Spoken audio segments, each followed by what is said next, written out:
So this was a defense meeting. So this was you to keep lying in your pocket meeting. This was not about dealing with Ukraine and Russia. First of all, why are you rolling out the red carpet for someone that's been accused of being a dictator? That's right? his idol. Right. It's not a redistricting, it's gerrymandering. Redistricting officially occurs with the census. I guess they want to lessen the blow of what their ancestors done throughout history. People won't even go on Bill Maher. I've been asking the Democrats for years to come on to my show. If it's white, it's right. Okay. If it's black, you got to step back. You too Go look at aggressive. the critique of Jasmine Crockett Yes. saying she went after Marjorie Taylor Greene. All right, welcome back to the Black Summit. I'm Brooks. I'm Hendrix. I'm Dr. Veronica. And I'm AJ. You guys are back. Back Yes. Yes. for another one. Yes. The political minds. once Yeah. again. Like we trying to Oh, close yes. your heaven for the hell of it. Yes. I'm through. You guys are our pundits. That's what I meant to say. Yeah. Not opponents. I don't know where I was Because going we with on that. Team Josiah. How we the opponents? Yeah. You know, but you know, once it starts debating, when the debates happen, you know, things happen. But at the end of the day, we can shake hands and be friends. That's what it's about. Dealing so. with baby Drake. Yeah. But you know, They call me baby academics. Oh, There you no. go. There you go. That's it. That's I won't it. even insult Josiah with that level. No, don't you ever call But you know yourself what? that. He almost there. He almost there. Yeah. Yeah. You just gotta get into like real misogyny and real like self-hate. Then you really be swimming in the damn player. Yeah.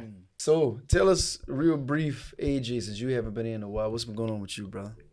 Hey man, just school started, so I work in the public schools. Got the next generation of young minds we trying to mold. The year's been good so far.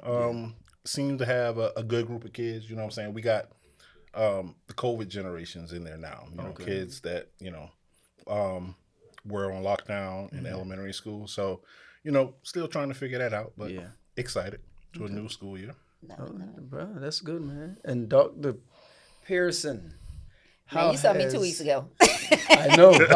How's the books? How's the books been So selling? book sales have been going fabulous. I thank people who've been sending me pictures. My team has been trying to post everyone that's been sending it. We're planning the book tour right now, along with other business endeavors that I got going on. Property, different things like that, and our film production going on. So, just trying to make sure my people are informed at the same time, because it's a reason I do the things I do, and that's my end game, is make sure our people are good. She said the reason for the season. Yeah, There just we don't go. just There don't we think go. I'm getting a bag. I'm getting a bag for this liberation. Getting a couple bags. Oh yeah, I do believe in the multiple streams. Man, that's what's up. That's what's up. All right, man. So you ready? We getting these topics here? Yeah. Yeah. So Trump met with Zelinsky. Well, Trump met with Putin.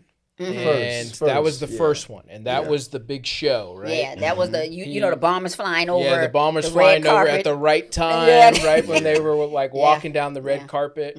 And then you had them kind of come out of that meeting. And then we had the meeting with Trump and Zelinsky. And people- other European, Yeah, I'm about to say the Other EU European leaders. leaders. The EU leaders. So the Zelinsky one happened earlier in the day, and then later in the day, the other European EU leaders leaders. came in and they had their discussions as well.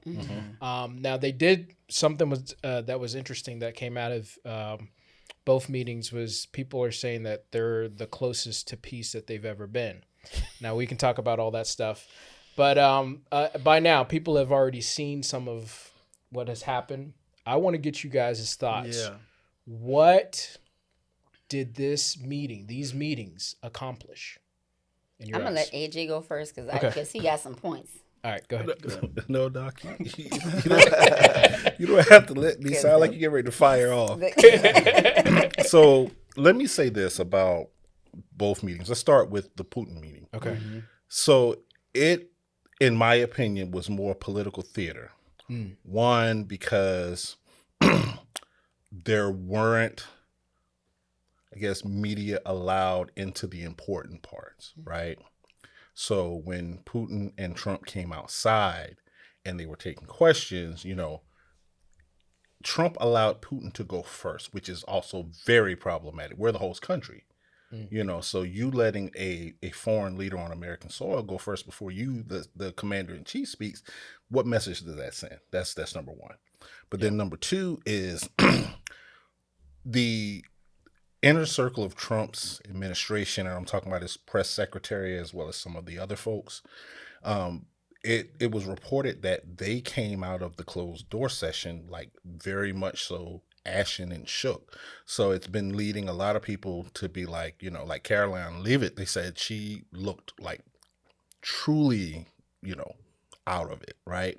So it then makes you think, well, what was actually said? And then let's look at the optics of when Trump actually met with Putin on the red carpet. First of all, why are you rolling out the red carpet for someone that's been accused of being a dictator? That's right? his idol. Right. Right. That's his idol. But what's funny about that?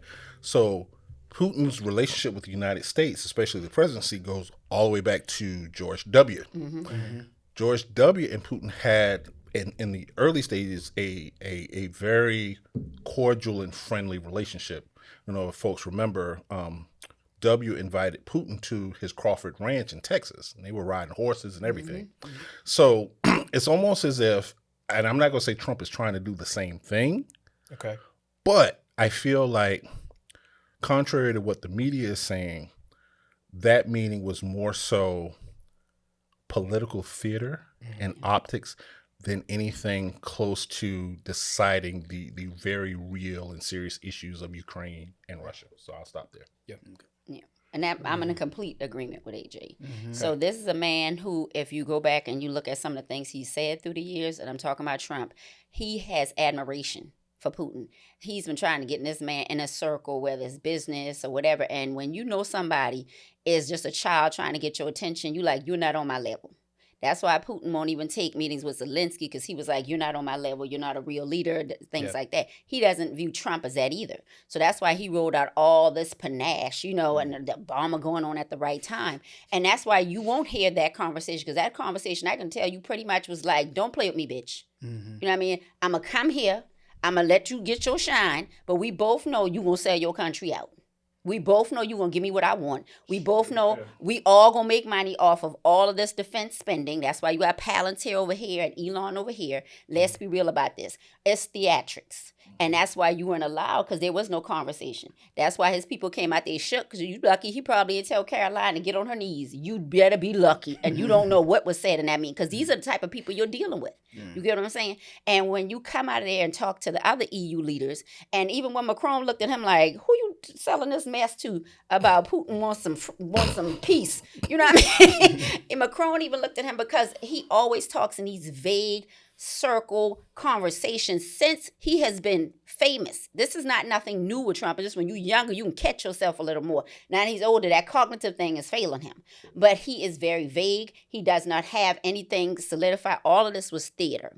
And I was like, so when you look at what Zelinsky said at the end, oh yeah, we're looking at getting $90 billion through the years of defense spending coming into the U.S. So this was a defense meet.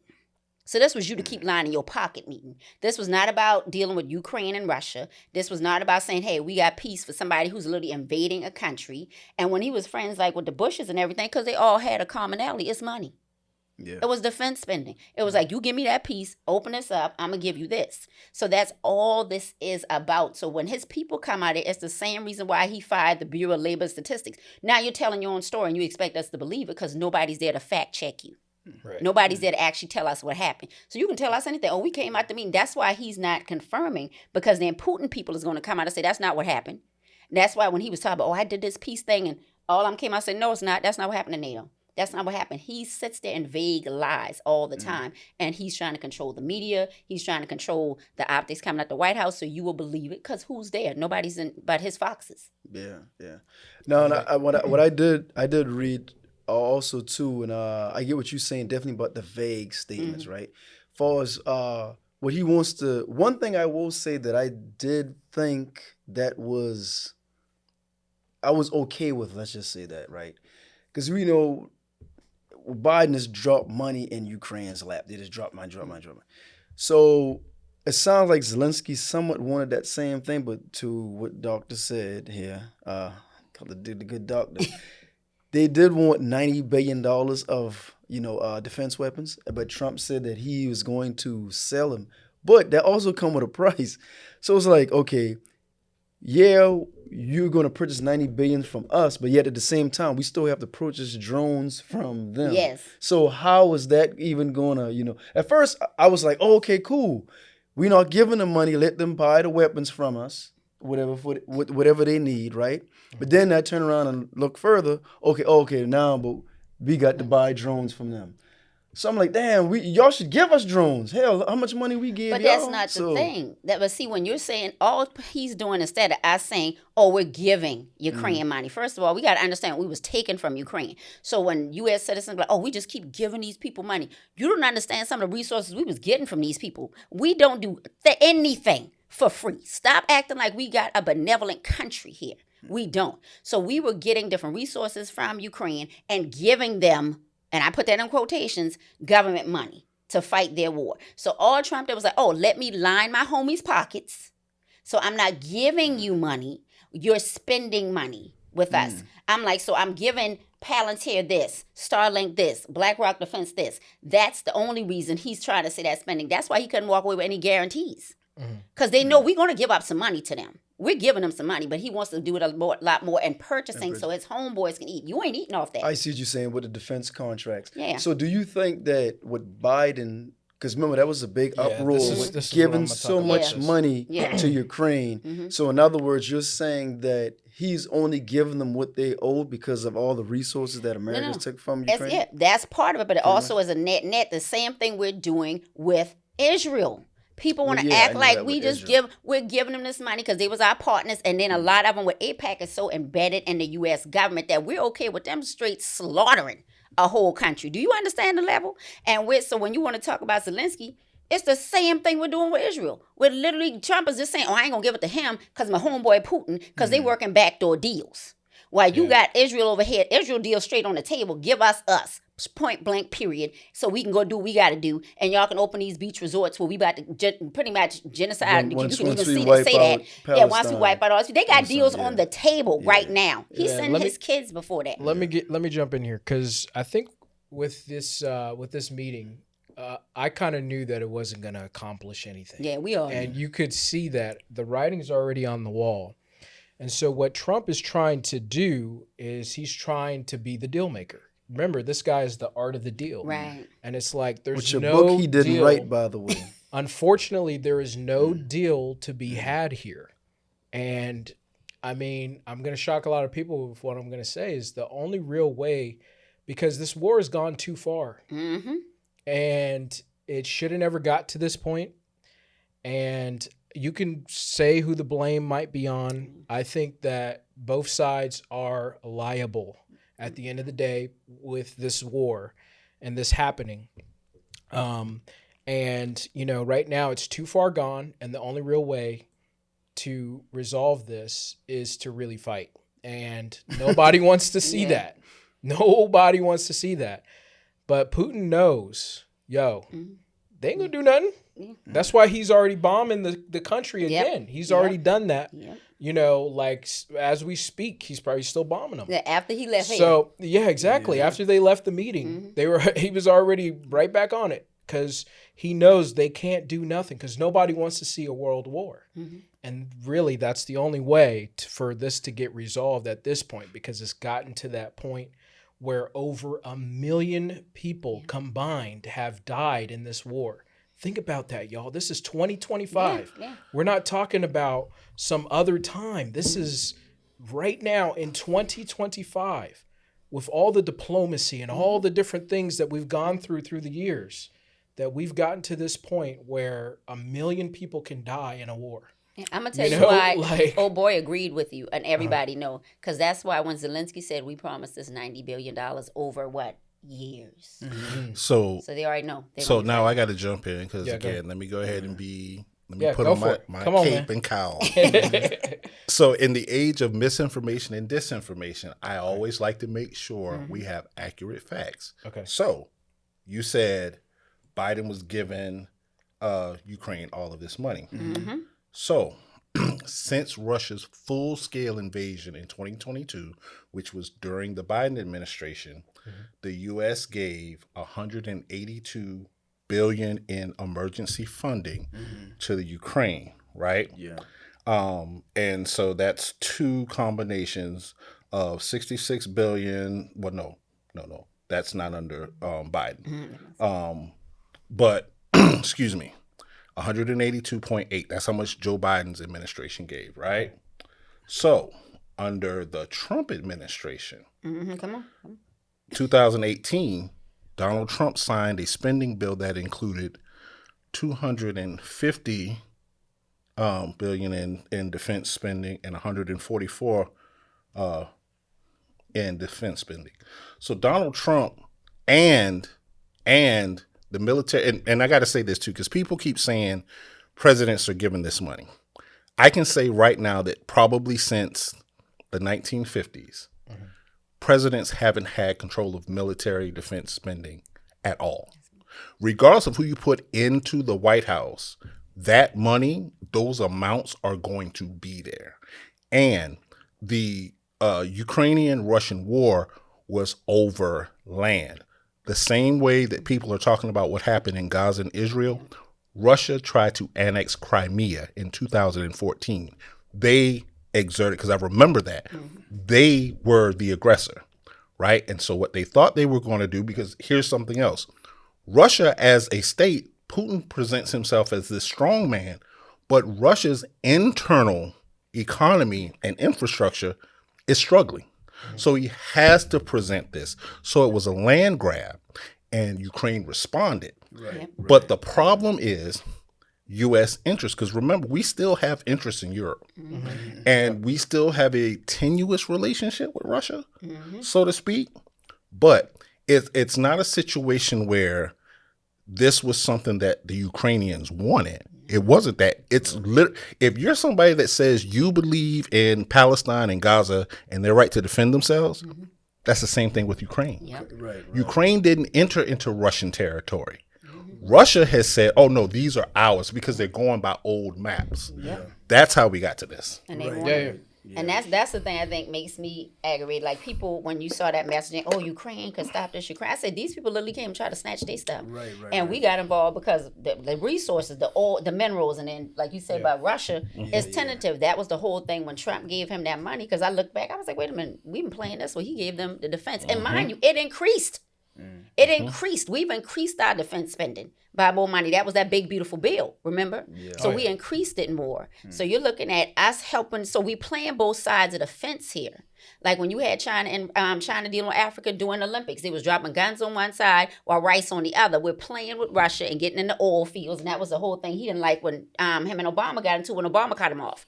I was like, you, and then all he said, oh, Trump back, I got this. And then you got us giving Ukraine, but once again, people forget what we're getting. They act like we just giving these people money. We are literally in their ores and minerals and training, just same way we are with Israel. And everybody's in each other's pockets. What did y'all think of Putin saying that if Trump was in there, it would never got to this point? He knew how to get a sap in office. I agree. Trump is like, you ever had that toddler that all you got to do is give them a crayon so they can write their name on every wall, and they need attention, and all of the parents that's derelict, let them do what they want to do so they can get a nap and get away with everything. That's Trump. Trump is a child who needs his name. So what do you think? Do you think that Trump told Putin to say that? No, Putin. No. Putin already know who he was. Trump is a Trump is a narcissist. If you know how to play a person and cater to the ego, you can, you know what I'm saying, you can use them whichever way you want, you know. Then on top of that, back to what he said, we know it was about land, right? Yeah. Then it added insult to injury when they had that meeting and they was belittling Zelinsky about a suit. Yes. With your boy, the vice president, I you love so agree much. with that, though. You know, but I mean, I get that, but at the same time, Trump, that wasn't Trump was on national TV that was BS. telling Zelensky that he started the war. Yeah. But he said that, he said, yeah, this war that you started. Yeah. So but here's the thing about Putin. Okay, what do you think of that statement? So, go ahead and say it. Yeah, recognize Putin is former KGB. Right. He's former there you go. Cold War intelligence, all right? Okay. And remember, Russia has been interfering in the United States electoral process. He knows they're on social media. They're Russian bot farms. Mm-hmm. So they know the landscape. Mm-hmm. So he said that it's kind of like Steve Bannon made a comment that slipped a lot of people, but it was last year when he said, in terms of Democratic candidates for president, there's only one that he fears. And you know who he said? Who? Stephen A. Smith. Stephen A. Smith. So that's what Putin is saying. Yeah. If Donald Trump was there in 2022, we wouldn't have gotten this far. And it's probably because Ukraine would not be there. Yeah. Right. Yep. That's why. And you know what's so plant a sad? seed. What's actually what's truthful, even though Putin was KGB, he actually has more political experience than Donald Trump. No, Oh, because yeah. he's been running Exactly. that He country. actually He's knows been there what since he's the 90s. doing more Because than you think Donald 99. Trump. when you talk Exactly. about Russia, I said And you wouldn't think about leave. all of that they play in place. Yeah. We've had the so-called communism. I said when they were pulling writers out the writers' room, putting their name on this Russia, and I always would add it before the fall of the wall. Yeah. Okay, I said, like I said, we've been in each other's pockets, but I know if I need to get somebody in place who I know I can use, I'm gonna say, oh yeah, I fear Donald Trump, and then people be like, see, we told you. Then they elect him, and then you get him sitting there like a kid clapping his hand when the man came out the plane. I think that was a part of the deal. The art of the deal is He to was get kind of like, hey, you got to say this Exactly. low key. You know how they Wink, used to have wink. those movies showing you like the Russian operatives that would be like they read we call it the sleeper cells type of thing. I was like, Manchurian look, candidates. so you sitting there looking at your president like, oh okay. But let's also be honest. Okay. You have to realize too, and this is pre-Trump becoming president. Okay. Donald Trump is and has been indebted to Russian oligarchs, and it's rumored to be Putin as well, for years. That's why he was trying to Right? make So it's Yeah. people like to be like, well, Donald Trump, he knows how to make a deal. Not according to his business records, he doesn't. Donald Trump's business practices are horrible. Not according to his family, neither. Horrible. No, according to the people who According to talking. his siblings. Donald Trump is great. The one thing I will give him, he is great at selling himself, or at least he His used to be. name. But I feel like now that's diminished. But yeah. But he sell himself to lower people. That's the thing. license his And once name. you don't know, and I give people this grace when they didn't know, they didn't know. Because they were looking at the Apprentice and all this other stuff in his books and his name in New York Trump Tower. And if you did not go past that as an average American citizen, you did not know what was really going on. But when I was telling people, I said, even if you didn't, when you had the people that literally built the Republican system, like the Koch brothers and all of them, coming out telling you, this man is not who you think he is. The deals are not, and they knew he was going to mess up the economy.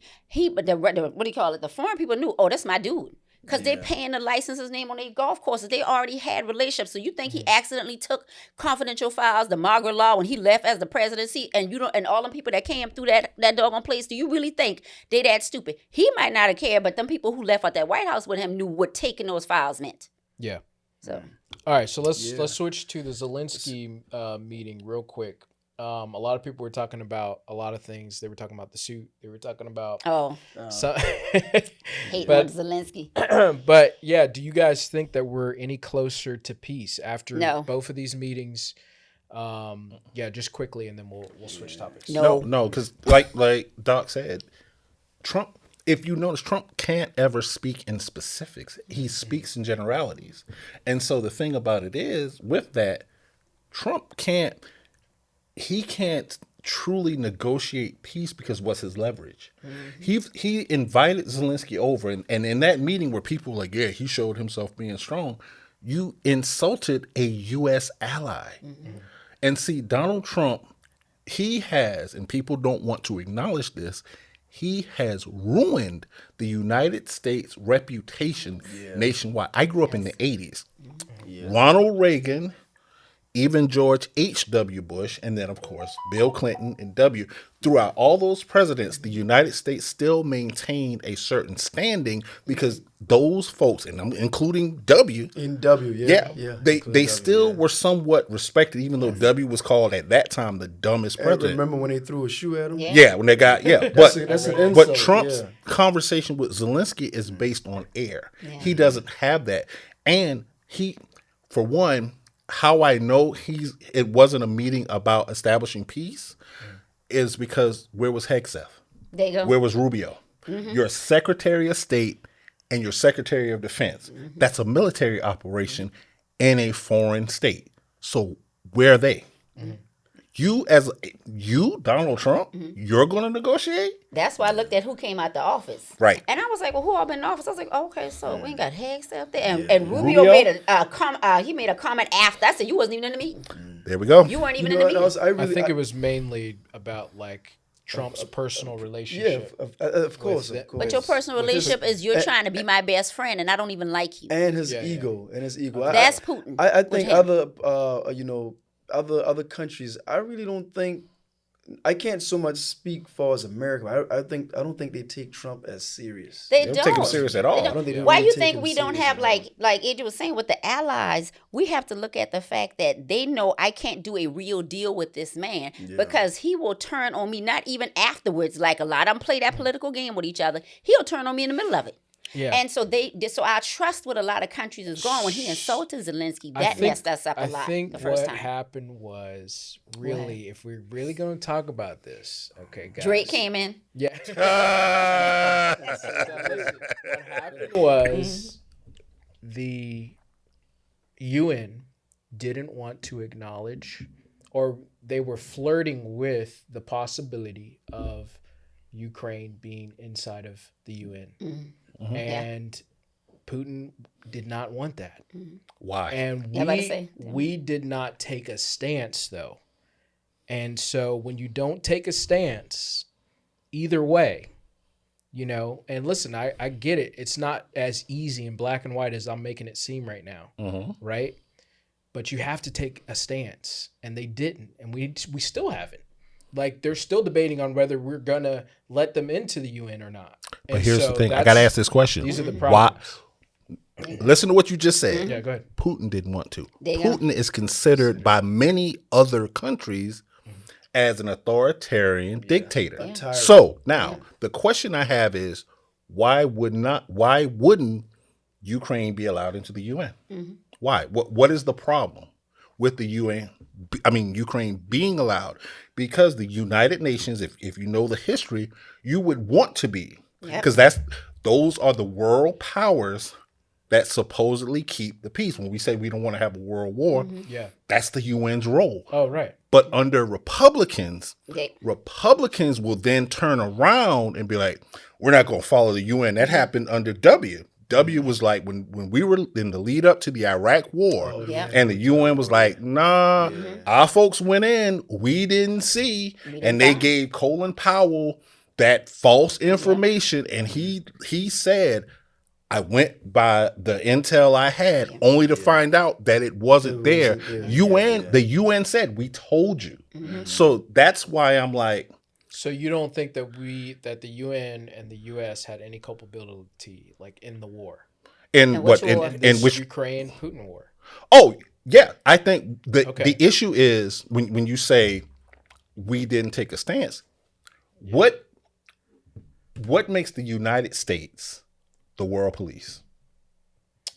We're a power. And So No, hold on. But the, and how the nuclear power, okay, Sources. the nuclear capability. and how is that monitored? I don't know. Through the UN. yeah, but through the Yeah, UN. the UN. Yeah. Okay. And there are several agreements that we sign off to. Yeah, but the war, y'all, it was started because, you know, Putin was saying, yo, I don't want you, like, you guys keep flirting with the fact that, you know, Ukraine could possibly be in the UN. Because then you have a lot more big brothers with you, so to speak. Yeah. Yeah. So that's what the UN So- is. It's Yeah, the I know checks and I know what the balances. UN is. So- It's just about, like, if we But- had either just brought them in and said, hey, you can't touch this place. But what- I know I'm what- making it. what- I know I'm making it hold on. oversimplified. No, But I think get about what you're it. saying. Isn't it common sense what you just said earlier? Mm-hmm.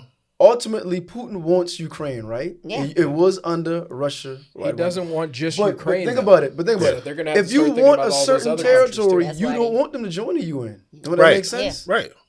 And it's not just because you're saying the war, right? No. Russia did what everybody is saying Israel did. They took a piece of land. Yep. There are an estimated 1 to 2 million Ukrainians that are living in occupied territories, just like we're talking about Palestine. That's the issue.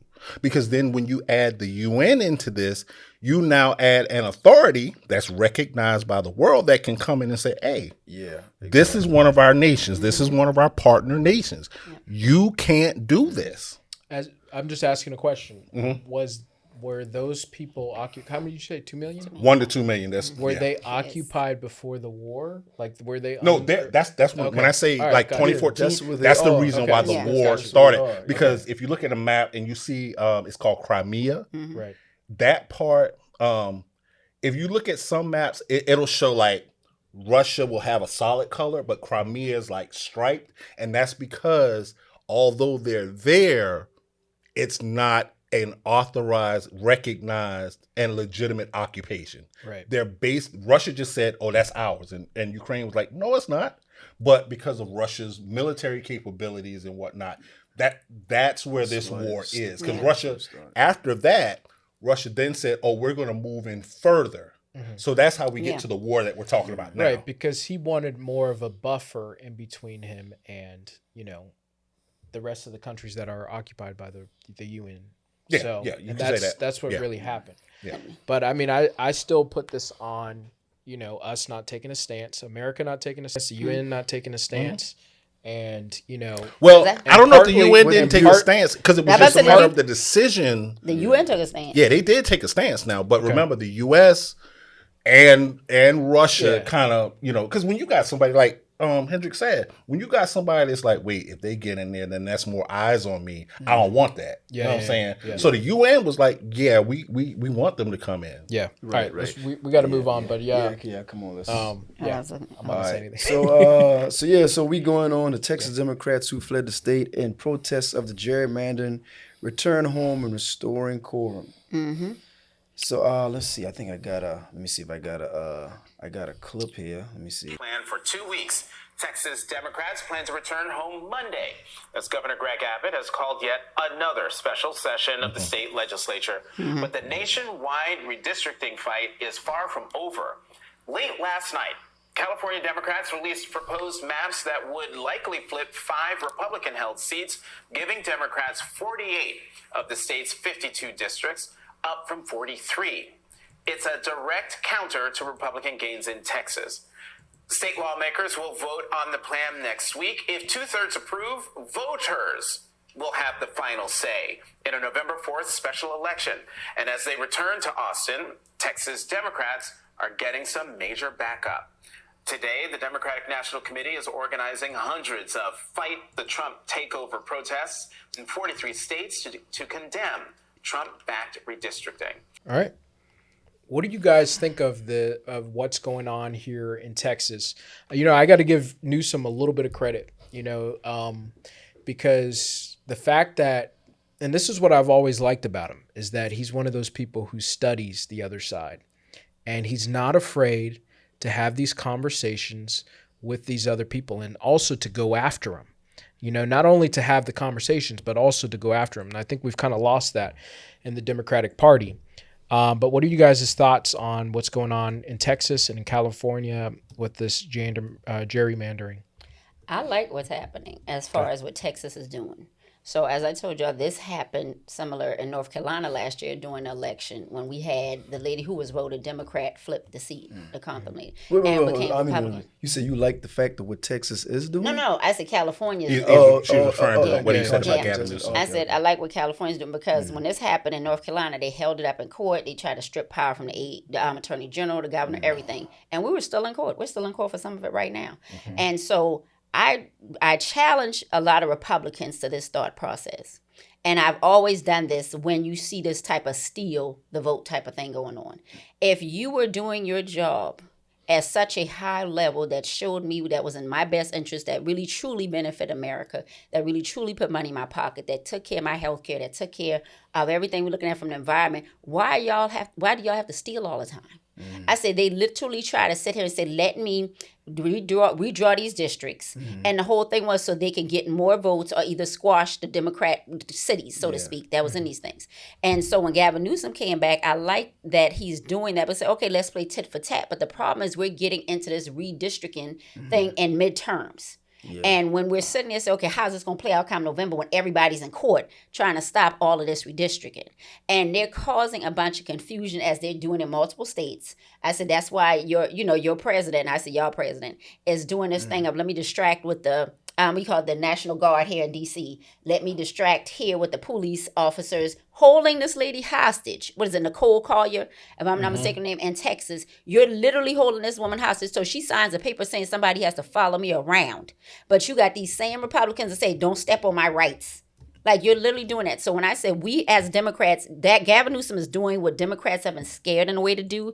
And I think they're seeing how black Democrats, independents, and even Republicans are saying, look, you see how Jasmine going for their neck? You see how this person is going? That's how we need y'all to go right now because they have no problem stripping us right now. And here's the thing I want people to think about. The Republicans are doing this because they know they're about to lose. They already lost a lot of their fan base. They not lost a lot of those farmers who they stripped with U.S. aid getting canceled, everything like that. They not got the disillusioned little broke dude that they not took NPR trying to keep him stupid in his town.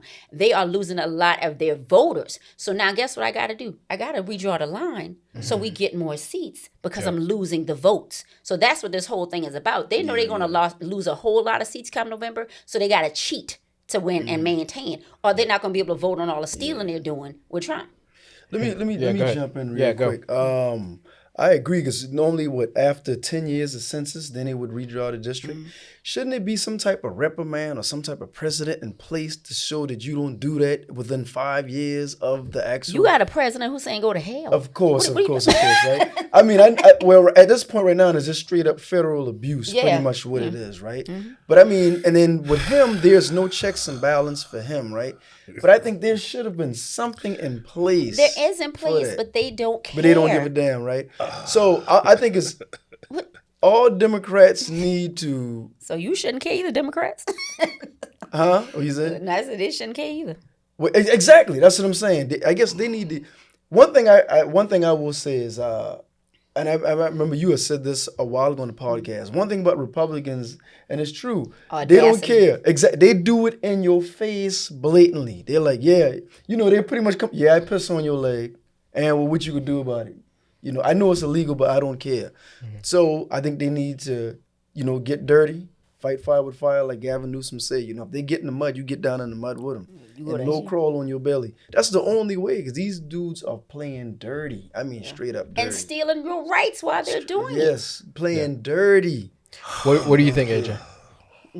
Go ahead, AJ. Break it down. Bring it home for it. Just don't talk about Drake, but bring it home. No, I was getting ready to say, all praises due to Drake.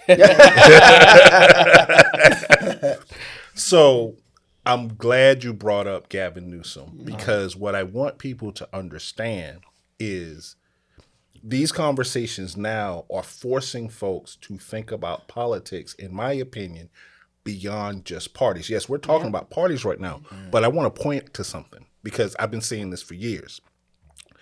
Gavin Newsom is in the most populous state in America, which happens to be blue. Yeah. If you look at a map right now, and I encourage people to do that, go to 270 to Win, that website, and look at the electoral map, right? And that electoral map has pretty much been the same for decades. Yeah. You've got your coastal areas, California, Seattle, Portland, and then you've got, let's say, Maryland, D.C., New York, Massachusetts, and then parts of Michigan and Illinois. Those are your blue areas. The rest of America is red. Yeah. But it's red because those are population centers. You have to look, the states that we see in the Midwest, like, I could never understand why the media would focus on the Midwest when you don't really have a lot of people there. Right, so your population centers are your Californias, are your New Yorks. Gavin Newsom has the political capital to do that. Yeah. When people say, well, Democrats should do X, Y, Z, remember, we got to look at numbers, right? Currently, there are 27 states that are controlled by Republicans. There are 23 states that are controlled by Democrats.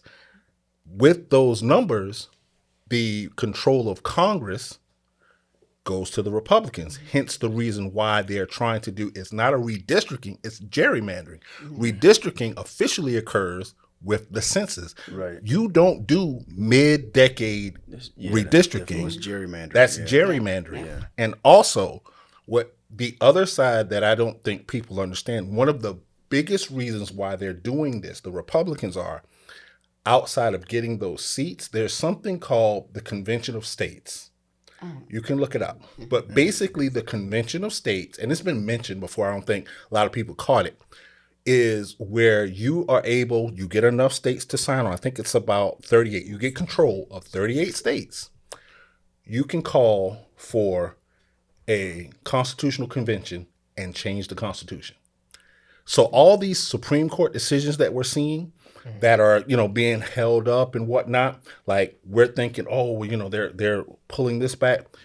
You get a convention of states where you have, because to make an amendment, an official amendment to the Constitution that sticks, you need to have 38 states. That's the numerical value. So that's why Republicans are trying to make sure that they have the numbers in Congress and the numbers in states. Because what's happening in Texas, when you say, well, how come nobody's, stepping in?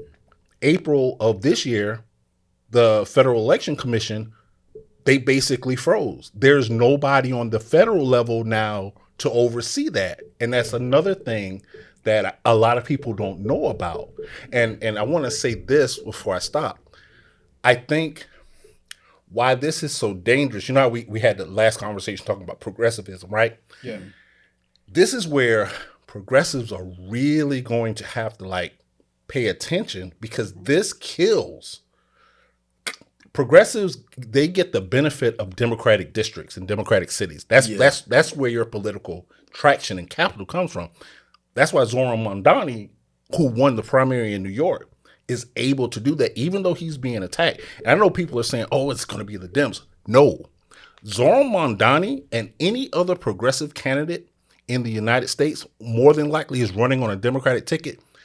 The Republicans want to make sure that that never happens, ever. So his platform that he's talking about, they want to make sure that that never makes it close to a ballot. So progressives really need to be paying attention to this, because this excludes them from being able to enter into the process.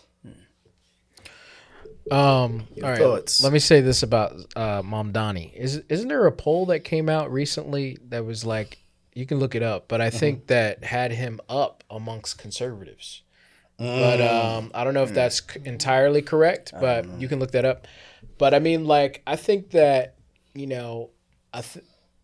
from our discussion, I've seen a lot of comments and a lot of different people, and most of the people that are in there are Democrats who are saying stuff about Mamdani, but we don't have to talk too much about that. But I don't know if you're able to see what. So it's a bunch of stuff. Wait, hold on, let me see. Is it the political poll? I can't remember. 'cause I There's a pulled So up. that's the only one. That's the only one I see. And Okay. if it's political, let's see. and then it says something about him being up with conservatives. Conservatives. But I think what we're missing. Let me just say one more point, and then I'll get into the gerrymandering thing, because I agree with you guys on that.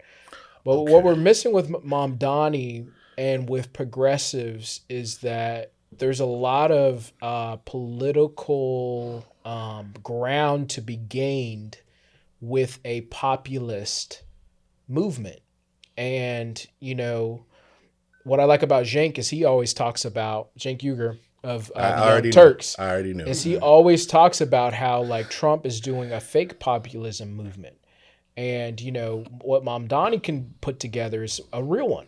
And so, what you're getting is you can get some of these people from the other side to join the coalition. Most of the ops are Democrats. They're establishment Democrats because they want things to go the way that it's always been. And it's the money. Here's the thing. So Yeah. you are right, and I need people to understand something, because people. I will always say this about progressives. You have idealism that I think is needed in politics, but I think that sometimes that blinds you to certain realities. Yeah. Yes. Now, I will say this. Hakeem Jeffries, Chuck Schumer, stalwarts of the Democratic Party, not just in New York, but nationwide. They're the old guard. Right. But here's the thing I keep telling people, they're the old guard for a reason. Because here's what I challenge people on this.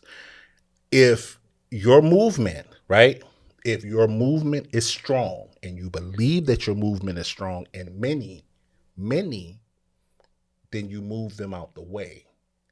But what happens, and here's where Schumer and Jeffries become a challenge, because when you go look at their districts, this is why I say you have to understand that there's a difference in a Northern Democrat, a New York Democrat, and a South Carolina Democrat or Alabama.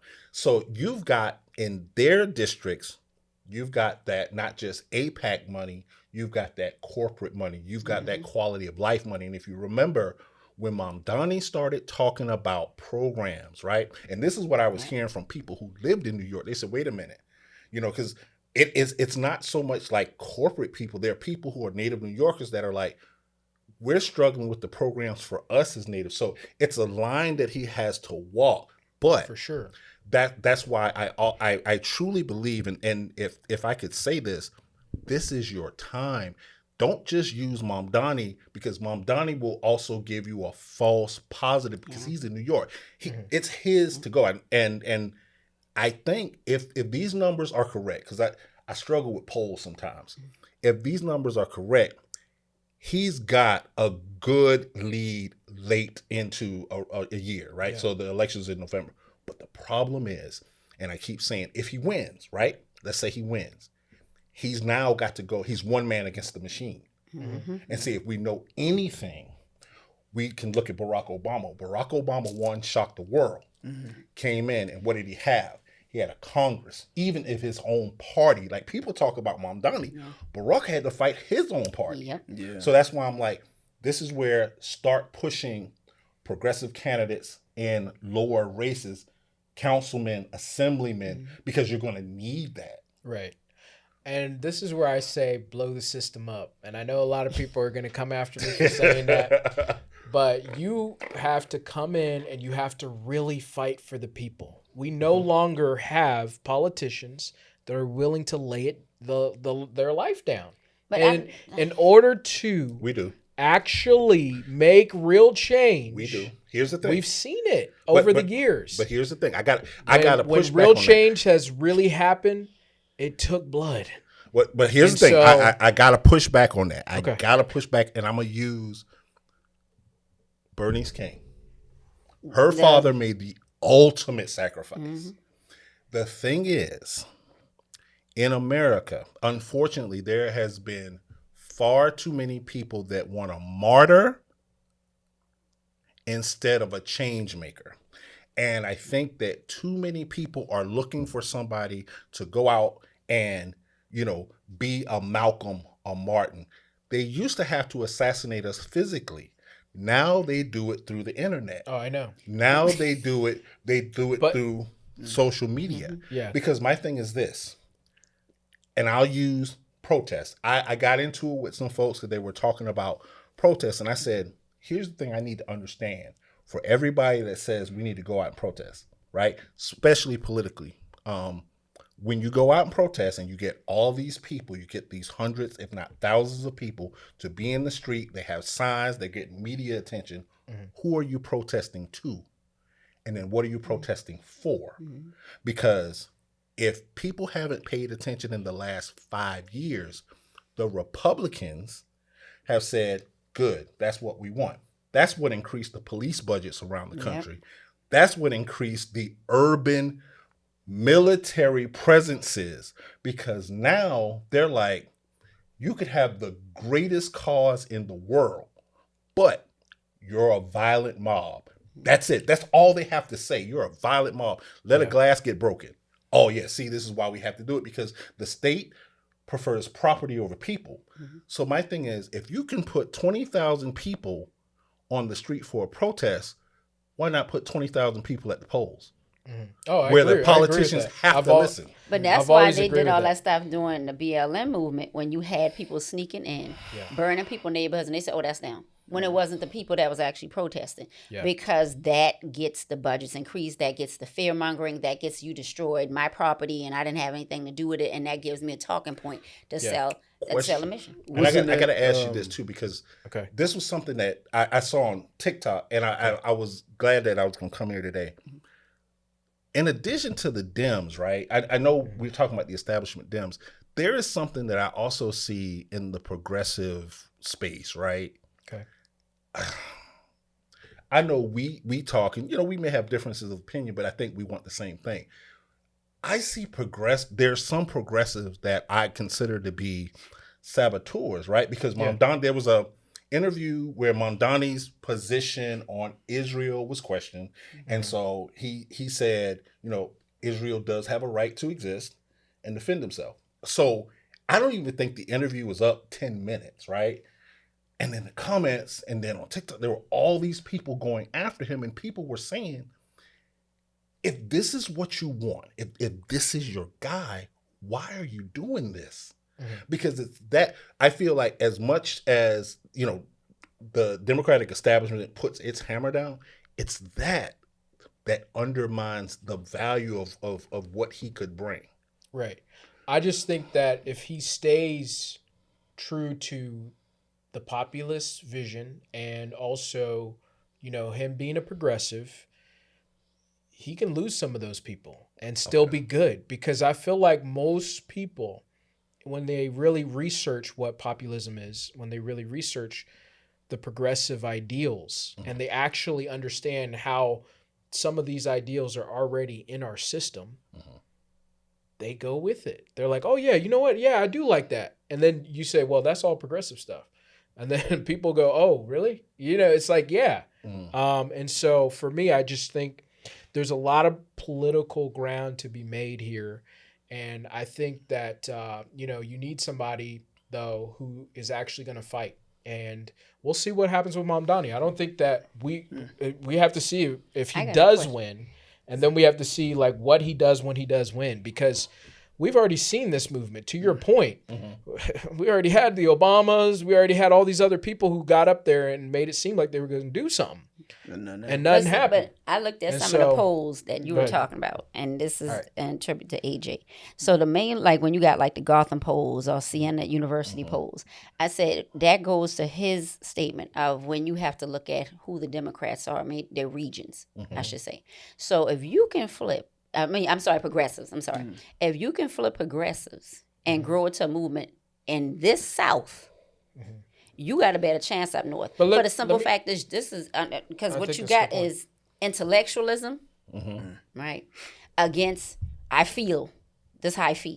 You get what I'm saying? Yeah, I get it. They already think, because AJ said a point that included, a citation from something, he think he better than me. That's exactly how these parties keep winning, by saying we were for the common man, right? So I'm with you with your boy. And I think we can do that in a shift. But what's going to end up happening, the same thing when he touched on that, because I saw that too on TikTok, where they went attacking him right after he said, he didn't say exactly what they needed him to say, because he's saying it as a human being. Yes. They have a right to defend themselves. I have a right, Palestine has the right to defend themselves. Ukraine has the right to defend themselves, against any attacker the same way. They don't want to accept that what you asking for comes with somebody else defending themselves. You want this to be black and white, which you say, okay, but we got starving people. Yes, we do. But shit, we can't go in there and just blow shit up. Because then we got to answer for all of that we're doing. Just like we got to answer for us giving them the money to do these things. I want to ask go ahead. I want to ask both of y'all this question. Is it more likely that a Democrat could flip Southern conservatives, or it already happened, or a populist guy who says, hey, I kind of agree with some of these things over here and some of that stuff over there? Which one is more likely to happen? I'm gonna tell you, the Democrat, in Georgia. I was it happened in multiple times. Yeah, it happened several times. Okay. But they also looking at, one, you got the branding of the establishment. That's the thing too.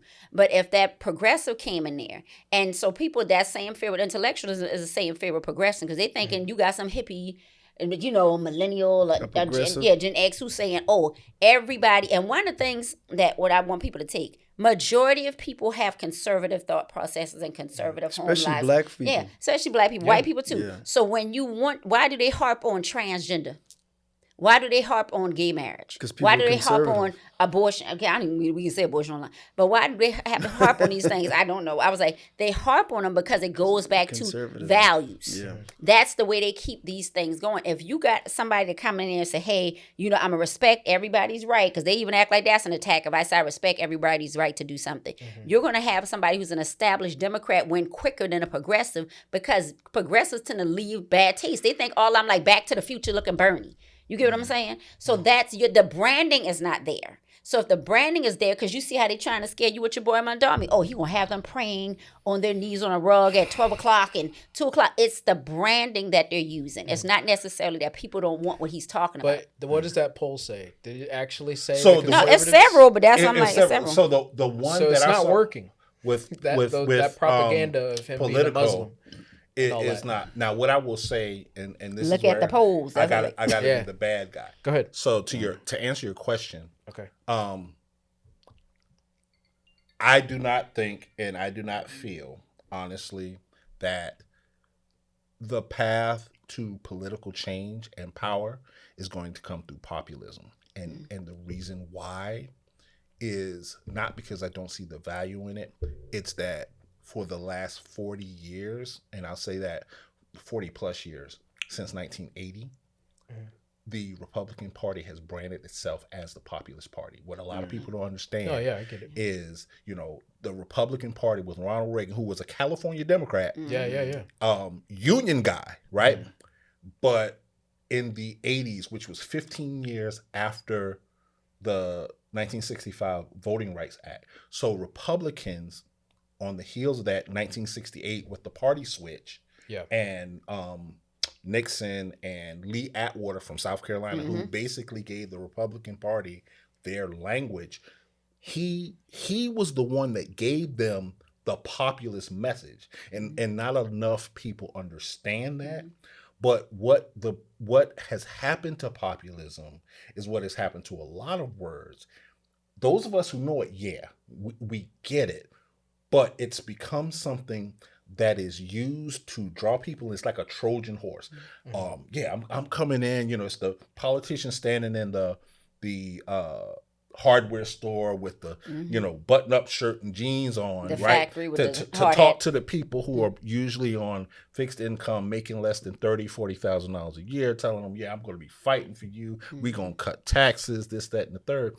But, and this is what a lot of people don't like to hear, you're talking to people who are both economically and politically ignorant. They don't know that what that person is telling them is not possible. And so what has to happen is not a populist movement, but a practical one. Because the vast majority of the people who will be in political positions are people who are coming from higher income positions. Even Mamdani, one of the knocks that people have, because I get it, people, and you already know what I'm going to say, people already have this idea that, if you say you're going to be for the people, you should be buying value meals like me. And I'm like, that's not going to happen. Yeah. But what I feel like is possible, and this is me, you can mark it down. I'm not going to be bashing progressives. What I feel like does need to happen, though, is the conversations at varying levels. Populism works for your school board. Populism works for city council. Hell, populism works for your state house because those people are closer. Hell, the vast majority of elected officials in state houses, city councils, they don't get paid shit. In fact, here in North Charleston City Council gets paid more than your state house reps. So that's where populism can resonate in those areas. And when you do that, and you do that consistently enough, then you change the dynamic, because now people see. People can see change happening, because those levels that I'm talking about, those have a greater impact on your immediate life. But if we keep talking about populism for folks going up to Washington, it's always going to be that thing where and I feel like that window is closing.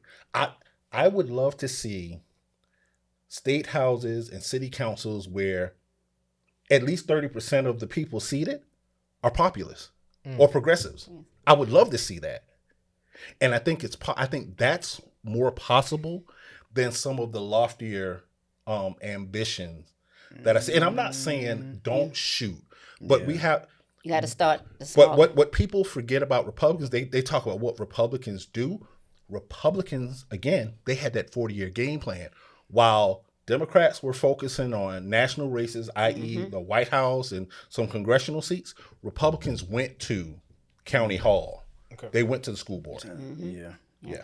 But to ride what he was saying, and I want people to look that up and what AJ was saying. Not too long because we need to move on. Oh, no, right when AJ was saying, look up the economic status of your congresspeople. I just had this conversation with someone. I said, majority of these people never had a real job.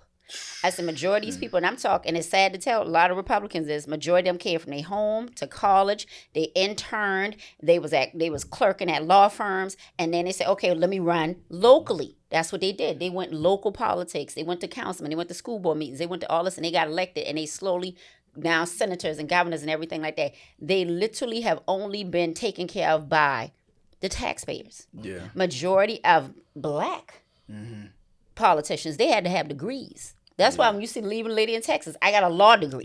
But majority of them, they clerk their way up there, they buddy their way up there, and they are so out of touch, but want to act like they can put on a hard hat. So I want people to really research who you're following and see why. If he never came down there past that church like they do during political times, then no, that's not the person that knows how it is to farm land for real. Yeah. And then you got to look at the simple fact, when I tell people, look at what the politicians is doing, and look at how at one point Democrats used to be considered progressive. They say, "Oh, you want equal what?" That was progressive. So I think the progressive just say, "How can we join together on local level, start attacking all of the local things, and you got a better chance." Everybody fighting with you. Always, never forget about grassroots. Always grassroots. Nader. Where we at? All right, so we're moving on to Jillian Michaels. She had some things to say. Can we talk about Drake? Oh right. I didn't know she was this political. I'm not even going to lie. She's not. So, but she had some things to say about history. And she went on the CNN show with Abby, what's her name? Phillips. Abby Phillips. Which, it's a great, I like the show. Of course. I know it's very divisive, but I like debate. Yeah. And so I like to see other perspectives and see how people think. I do want to play this clip. Things that don't offend parts of the MAGA base, right? So we're now literally reviewing parts of American history and parts of American culture to make sure it comports with dear leader and what the MAGA organization Can we address wants. some of those things that are in there? Because have you looked at some of the things that are being reviewed? Slavery was a bad thing that we should talk about. Okay. Like, he forgave He's me for not saying whitewashing slavery. So he's not? He's not. No. Okay. He's not. And you cannot tie imperialism and racism and slavery to just one race, which is pretty much what every single exhibit does. But let's talk about the fact that when you let's talk about the fact slavery in America was. Do you realize that only less than 2% of white Americans owned slaves? It was a system of white supremacy. You realize that slavery is thousands of years old? White people. Do you know who in America was the first race to try to end slavery? Well, what's controversial? I'm very surprised. This is an extraordinary exercise in historical revisionism. I'm really surprised. Do you realize that? Jillian, I'm surprised that you're trying to litigate who was the beneficiary of slavery and I'm who not. was not. What I'm trying to tell you is that in the context of American history, what are you saying is incorrect by saying that it was white people oppressing black people? Every single thing is like, oh, no, this is all because white people bad. And that's just not the truth. Like, for example, every single exhibit, I have a list of every single one. Like, people... Okay. Yes. By the way, Abby did step in there now. Your sinister laugh. Abby did stand in there now. She did come in there and say something. After she got over the shock of the stupidity. Okay. Yeah. All right. Go So, ahead. but, what do you think about this? I saw that clip. I saw that. That was what Donald Trump is saying, that, the woke, he's calling it quote unquote woke now.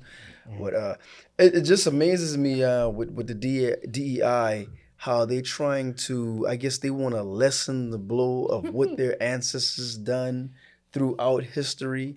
And it's been proven, whatever country they went to, they pillaged, stole, maimed, did whatever to the people or the indigenous or the native people in said land. Case in point, in Tanzania, there are no more Tanzanians because the Belgians, they literally obliterated every living Tanzania person in that country, and then they went to Australia. The true indigenous people was the Aboriginals. They wouldn't even consider them citizens in their own land that they were in. Now they're just becoming a native people citizens. So I think they're just trying to, I think that's literally what they're trying to do, whitewash it, in lack of better words. They want to lessen what the history truly is. And and what Trump is saying, that he wants to show the progressive future of America. You don't know what America is going to be, so how can you put out something for the future? You can say what you would like it to be, but that's the purpose of museums, to show history and things from the past, that you don't potentially repeat these things. But like they always say, every time we move, 3 steps forward, we go 2 steps back. So that's pretty much what we're doing with him. You former military man too, right? And you a military person. With him rechanging all the bases back to the Confederate soldiers and things like that. So he's trying to redo everything that was progressive, and for lack of better words, once again, it's BS on their part. It's just BS on their part. I was going to let you go. Oh, me? I mean, I think that we can all agree that that Jillian Michaels is wrong in this thing, right? I mean, come on now. Drake would disagree. But what I will say is that we have to start calling it what it is. The woke movement went too far. And what happened was they took the woke thing and they started using it for everything. And now what's going on, because they went so far, you have the Republicans using the same strategy that the other people. Now, listen, I agree that there shouldn't be any bases named after a Confederate person. There shouldn't be them taking Jackie Robinson, was it? Or out of the, that kind of stuff shouldn't be happening. But what was happening under the woke movement, and I don't even like using that word, what was going on was that they were taking down statues. They were doing all these different things.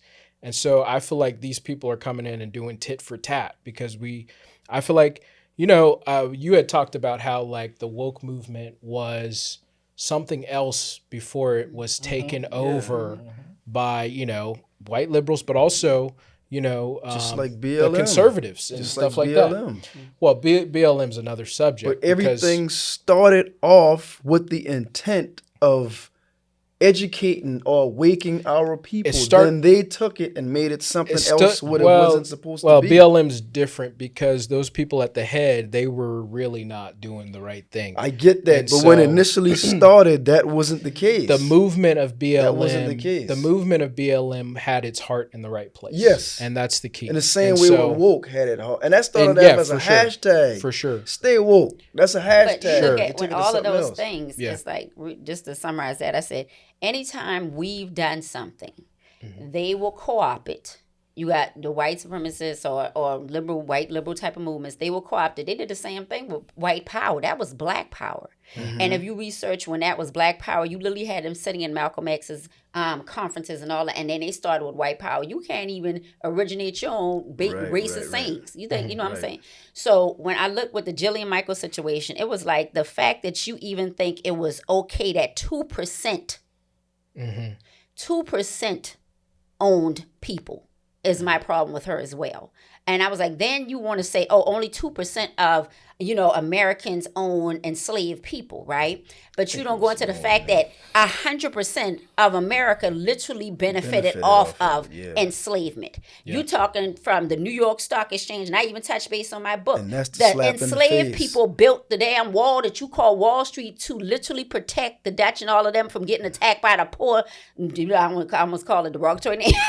The poor people. people. I said, then they were traded, sold a block down the street. We were the main commodity before tobacco and doggone cotton came in, that we literally had to work, and which made America America. Now you go even now. So when she's saying that, I'm like, you want to talk about 2% when 100% of the U.S. was built and benefited off of enslaved people. Then you want to take that 2% and majority of that 2%, okay, let's do it down to our 13 colonies, because that's the majority of enslavement still maintained. That still shrinks it down to now what you about a 6 to 10%. I said, you can micro that down to doses as well. So when she's saying this, I'm like, you're trying to get rid of accountability. So when I hear white people like this say this, all I hear is you're trying to negate the accountability of white supremacy system, because in 2025, you still think like that. So you're trying to say, oh, it wasn't as bad. No, white people all bad. This is a woman who has a Haitian daughter. Right. Now, is she teaching her the facts about how Haitian got their liberation? Nope. Or how they got colonized? This is a woman who told you, I have a half Latin son.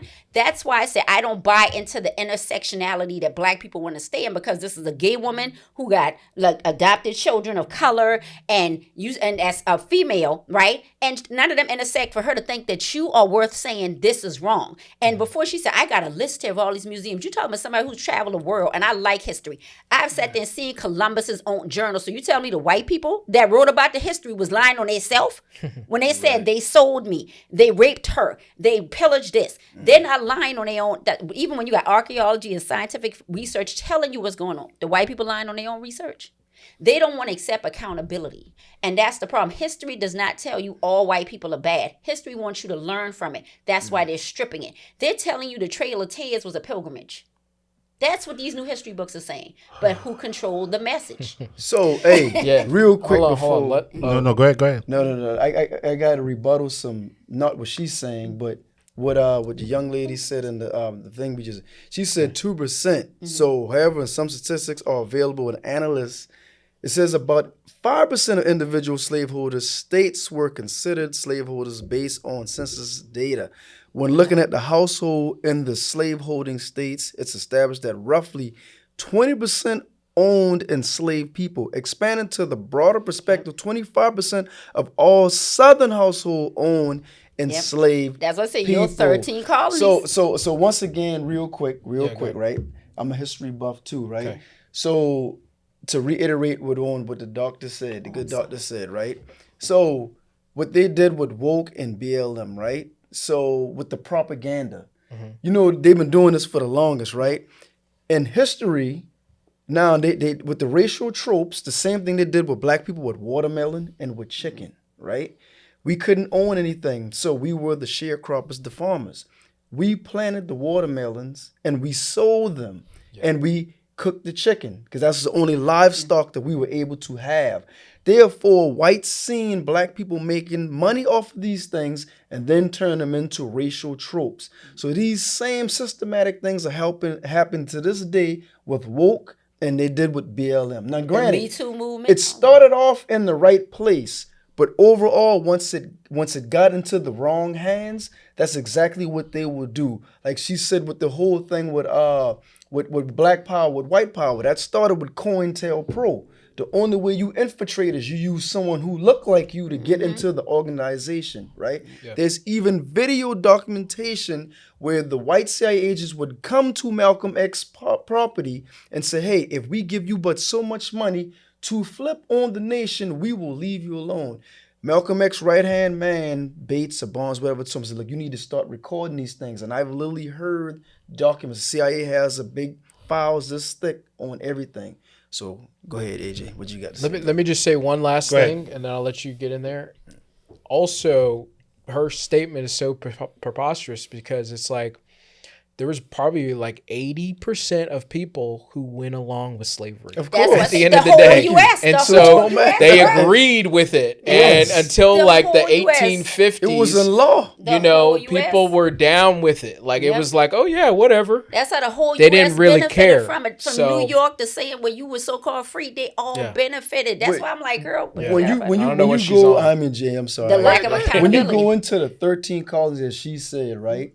Yeah. I did a lot of tours. I did some studying. At one time in the 13th colony, South Carolina, where we at, Charleston was the richest. Because of the barrier islands and the wetlands is the only way you can grow rice. White people, even in Europe, never even had rice, never even saw it. So they saw this export and they started sending it out. Charleston became the richest out of the 13th colonies, hence why they were one of the forefathers in pushing the Civil War to keep our black people still enslaved. Free labor. Yeah. Go ahead, AG. No, all great conversations, but I'm gonna be the bad guy about not just Jillian Michaels, but this notion that woke or speaking about authentic history is problematic. Woke didn't go too far. What happened is we live in a country that has never acknowledged its sins. Of course. Yep. This country, the founding fathers are credited with creation of America, and at the same time that they wrote the documents basically demanding their freedom from a colonial power in England, they had our ancestors enslaved, enriching them. The vast majority of the people who came here to found this country were the outcasts of Europe. And so to have someone say, oh, well, slavery existed around the world, American chattel slavery is recognized as the most brutal form of slavery. But as you're talking about, and I'm glad you brought that point up, Josiah, while it may have been a small percentage that actually owned, the larger percentage didn't do anything to free them. Exactly. And so what Jillian sounds like 5 years ago at the beginning of the pandemic, there was a movement that very few people saw. And it was in the height of anti-mask, anti-vax conversations. That movement was white women going to school board meetings primarily and then city council meetings. And they were saying, oh, this is fascism. We don't want that. But then they were then talking about, and our kids are learning about this in school, and not enough people paid attention to it. They were part of the Daughters of the Confederacy. Well, they were Moms for Liberty, right, which is modern day. And what they did, not what they tried to do, what they did through the help of people like Chris Rufo and folks at PragerU, they planted these seeds that sound exactly like what Jillian Michaels is saying. They started getting books banned in schools. They started not just banning books. Here's the thing that a lot of people don't realize. They started banning words. CRT, which is an academic framework that's taught at graduate levels in law schools, was the word that they used. But what they were really trying to get to is what they later settled on, which was DEI. But because racism is a clumsy thing, they didn't know how to put it together. So they used CRT and then woke. It's the woke mind virus. It's the woke mob.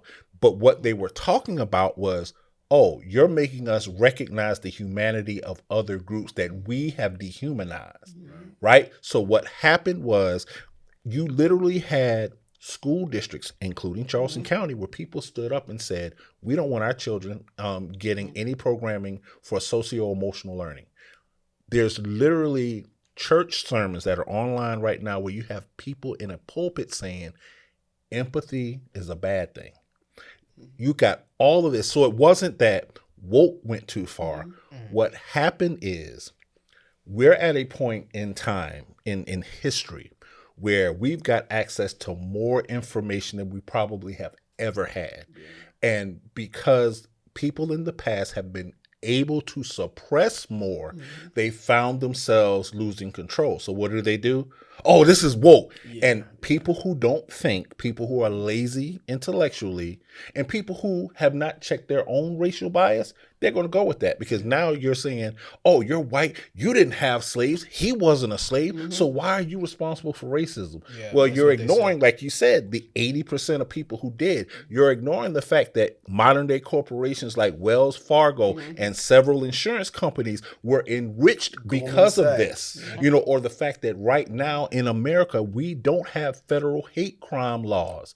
Very few states where we had a church where 10 black people were killed and slaughtered by a young man who came down and wrote in his manifesto. A lot of people don't realize this. He wrote in his manifesto as a white kid, he went to a poor school and he wasn't able to go to the good school, and he felt like people were more concerned with black folks than him.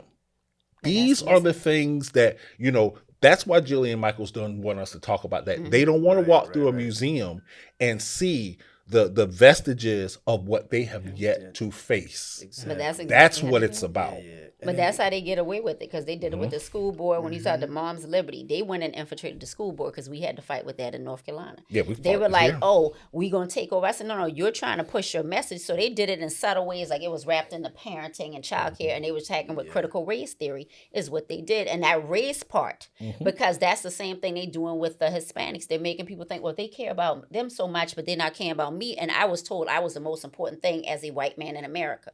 So if they're not caring about me, they're giving all of these people the DIs. You literally had undereducated, and I'm not saying ignorant or whatever, you had undereducated white people literally trying to blame the fact that they couldn't get into certain schools, get certain jobs. Oh, they gave it to them because he was black. They left out the fact that I had to bust my tail because that allowed them to, once again, lack accountability. So let me say this, and then I'm going to take a Josiah page. We see what happens when you remove DEI. Look at the American government right now. Right, of course. Look at what's happening. Do y'all remember, like, Trump came in January, and I think it was not even 2 weeks before, and hired all these people that were unqualified. Then we had planes dropping out the sky. We had helicopters dropping out the sky. We had natural disasters with little to no response. But that's not the point. Is black people wasn't working. That's the whole thing with them. Is like you were thinking DEI was like something that was forced upon because black people wanted to force themselves on to white people.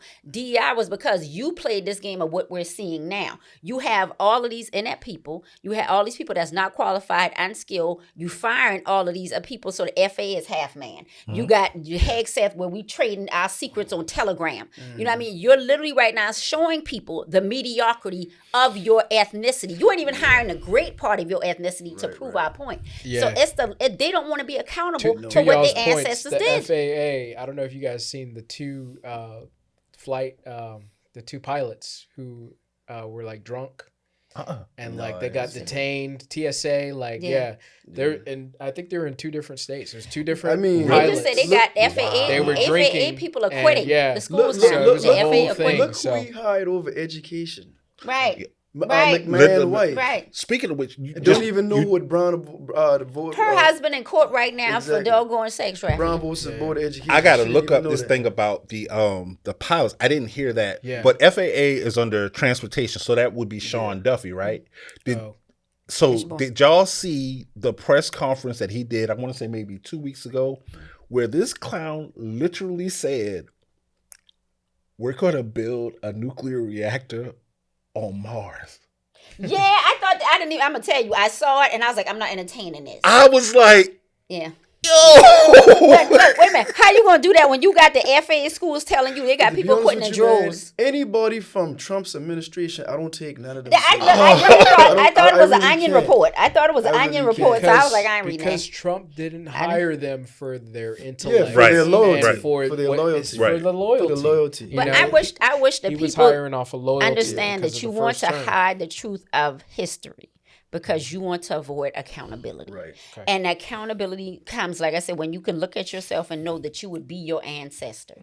When we had, and just to segue, when you had Amanda Seals early this week, and she had the 20 conservative black people and was going against them, listen to their talking points. They was literally regurgitating all the talking points from white supremacy. Oh, we got to do for self. We literally built towns. We literally got educated in the middle of Jim Crow and enslavement. We literally tried to free and did free ourselves. We literally got the candy lady. We literally got people who even was getting welfare from the system, working side hustles. So that narrative pisses me off, because more black people do for themselves. Oh, we got the black fathers. Black fathers are more prominent in their kids' lives. They were using all the same regurgitated white supremacist talking points. And I said, do you understand the brainwashing you have to do to convince yourself, even if you don't want to say I'm black, that the people that don't even like people that look like you literally mean you the best? They sat there with the Jillian Michaels, and that's who they'll take. They say, oh, see, that guy agrees with me. They take the black person like the Candace Owens, like these other conservatives, and say, see, they agree with me, and they're black. So that means what they're saying is factual. And by the way, what Jillian Michaels was saying, I heard that before. I heard all that stuff before. I've heard it too. Multiple people have said that. But they don't want to look for the truth because it check literally it breaks their brain. It's a cognitive dissonance with truth. But what Josiah said, I think, is probably one of the greatest rebuttals. It's like, okay, so 2% own, but 80% went along with it. Yeah, exactly. Everybody made money. It's more. That's 25%. That almost makes it worse, low key, because it's like you had that many people. You had the broke people going along with it because remember the messaging they were selling them. Exactly. You're white, so you're valuable. So you know what I say too, and it's funny that y'all bring that up. I'm like, people like to say, oh, well, it's not black versus white, it's us versus top versus down. I said, well, here's the problem with that. You've got too many examples in history where y'all didn't show up for that. Like you said, when black people were being brutalized on slave plantations, were then freed, and then had to get into basically a new caste system, white folks didn't say, hey, this is not right. This is what we need to do. Even when labor rights were being fought for in this country, you still had rampant racism and black people were being brutalized. So again, it wasn't the wealthy coming down, beating strike breakers and coming in to destroy black towns. It was the everyday person. Civil rights movement, when those people were trying to get into these establishments and when they were trying to go to school, those people that's in those pictures and in those videos, those weren't millionaires and corporate CEOs. Those were the everyday, supposedly the proletariat, the people who should have been standing side by side. I said, so for me, whenever I hear people say this thing, well, it wasn't all white people. We didn't say it was all white people, but it wasn't enough of you. It was the majority. It was not enough of you. And then don't kid yourself. There were people who were educated enough to know that it was wrong, but they didn't do shit. They didn't do nothing. They did the same thing the ancestors did when they came in on the Mayflower. You had the chamber pot maid, the street sweeper. You didn't have people who were the intellectuals at the top. They came over here because they had a foot on their neck. So all they did was create the same system over here that was done to them in Britain, in the UK, and say, okay, now we got somebody else to enslave. They did it to wiping the Native Americans out because remember, they didn't come here skilled. They had to get taught how to do half of this. And they didn't steal uneducated people or unskilled labor. They stole people who already had systems built. But they want that lack of accountability on that. All of them is complicit. That's why we say, oh, we need allies. Sometimes you got to watch your allies. So it's not us against them. It's that their thought process of, I have to have somebody under me for me to be greater. And that's sometimes you got these elitist black people that do the same damn thing. Like when they don't, I'm like, you got all this money, you still trying to act like the AIPAC people, and I say, well, Jewish people can get together and build this because at the end of the day, the same thing that the Republicans are doing.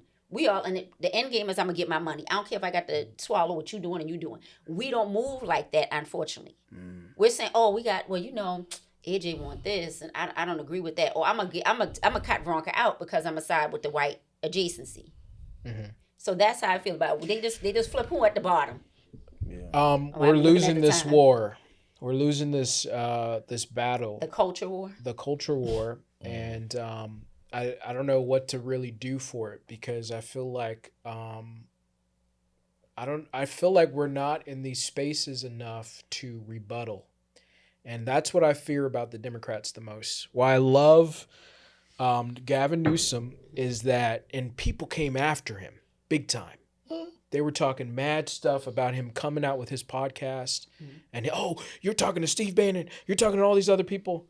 But it's like, no, guys, we have to have these conversations. I want them to have them so they can punk them in their face. If you don't have these conversations, that gives room for these ideas to fester. And so that's why you can see that we don't need a white person to come and say something bad about a black person. All you got to do is get a black person and tell them just a little bit.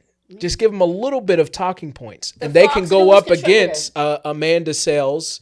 And they can go up against all these other people and, try to change minds. What's the Fox News contributor, the black guy, who was talking to Wes Moore and literally was regurgitating I don't even know. the stupid talking So- points. So But we have to get into these spaces. We cannot stand on the sidelines and say, well, we're not even going to talk to those people because, because to me that comes to an elitist attitude when you do that. Because you're like, well, they're not even smart enough. I'm not even going to mess with get them. into the space for you But to then- dismantle their thought process. But then you get the rise of a Candace Owens because you do that. So let me say this. So, all right. To your point about the war, here's what I want to say. I disagree with some of what you're saying. I understand, you want to counteract. I get that. I'm gonna use this as an example. I think the way we win is doing this because Black people in particular, we're the minority. We don't have access to the broad-ranging media, right? So I think how you win is you do this and you first reach the fertile soil because some of that, and I come from a farming town. Yeah. So first make sure your garden is nurtured to grow because I feel like what happens is if we go too far into their territory too early, we don't plant enough seeds here for our harvest. So we got to make sure that our people know this too. So, but we're being radicalized.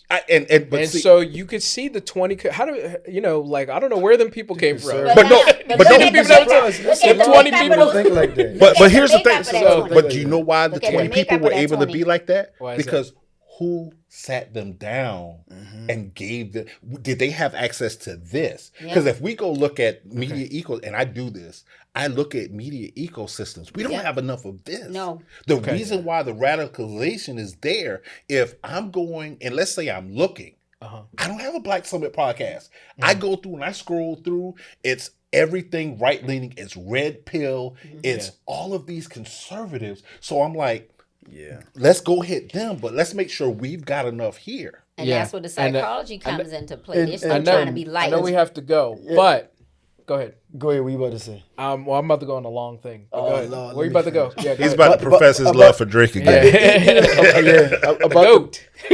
It's funny about the Black conservatives. Like years ago, I used to talk to this girl, and she was I don't know how we got on the subject of politics, and she was saying like, oh yeah, me and I think her mother she's from a rural cross. Okay. Gotcha. And her mother, I think they own either a laundromat or a little store or something like that, right? And so she was saying how, oh yeah, me and my mom, we conservative. We ain't vote for no Obama, nothing like that now, So I said, okay, all right, So I'm just trying to get some. I let it be. No. Which actually I didn't smash. Anyway, like all that talking to this damn so anyway, right? So okay, so now fast forward some time going. She happened to has a best friend, right? And this best friend happened to be white, and I think she had a couple of kids. I'm not. Maybe they were biracial or whatever.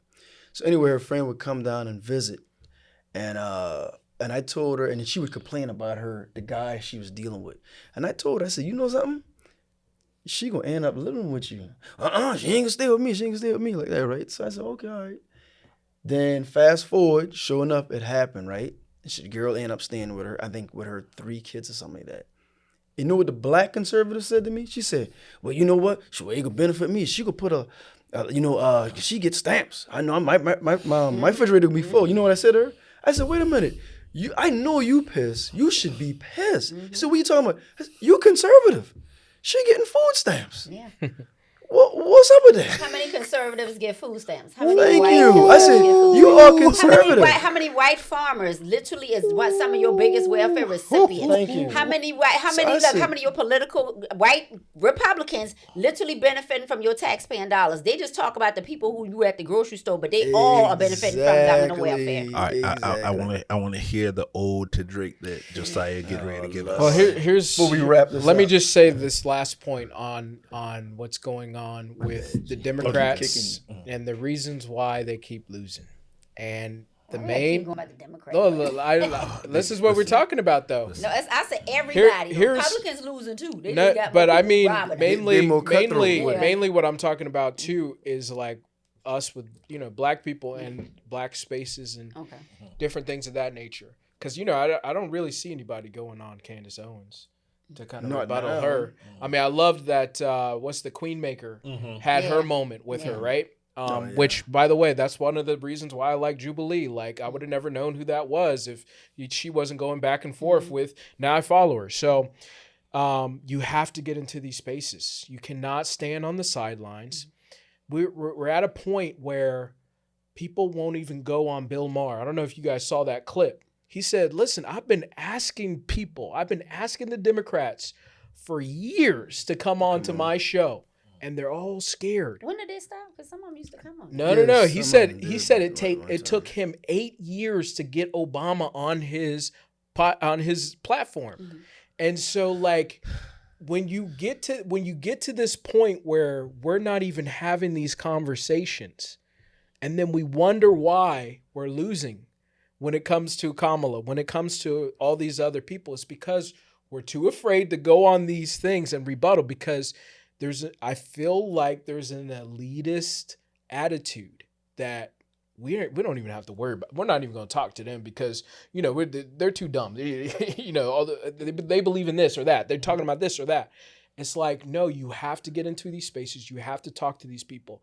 But a guy who voted for Obama twice, a guy who voted for Hillary, a guy who voted for all these people. That's what I'm like, that's fine. Why are you not going on these platforms? I won't lie. I kind of felt that and way you're at one time losing too. the war. Kamala wouldn't go on these podcasts.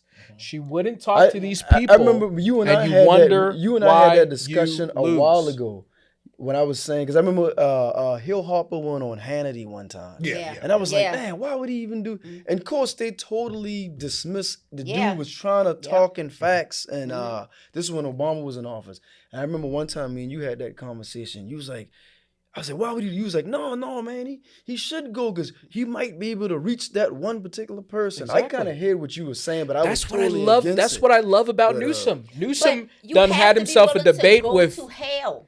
That's why I'm telling you. Do it. No, listen. No, I'm with you. That's why I'm like, I want them to have this discord like they have on Jubilee. Yeah. But the problem is, like, when Hill Harper went on Hannity, because he was part of Obama's team, they literally let these people control them. They control the conversation. They don't let them get their point out. You have to be like Amanda told people, I'm not here debating. I'm arguing, because debating means I'm okay with you telling me slavery was okay. You have to go in there willing to literally dismantle them for that. And I'm with it. I don't want you going on there if you want pussyfoot around. I need you to go to hell. All right, so you guys have to realize that these battles, we want to talk about, listen, and voting is very important. I'm not saying that it's not.